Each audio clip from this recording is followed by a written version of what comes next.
For this demonstration, I will be taking you through AI-assisted object editing for feeds and speeds.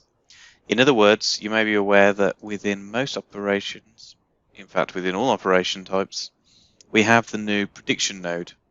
The prediction node is where the most frequently used parameters in an operation are displayed to improve the user's workflow and the speed of programming.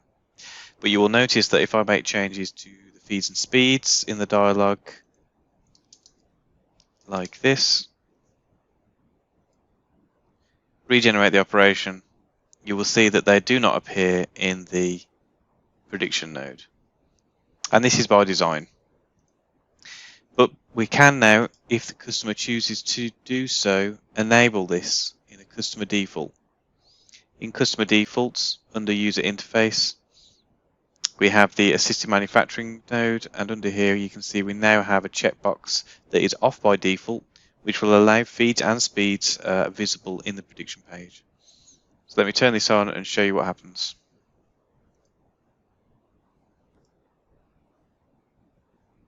Now NX has restarted, we can take a look at the same operation.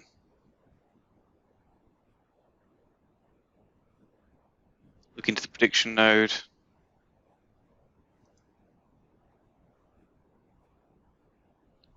Make some changes in the feeds and speeds.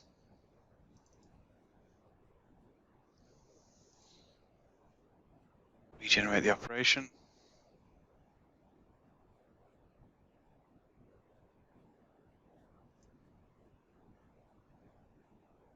And now we can see that feeds and speeds are visible in the prediction node.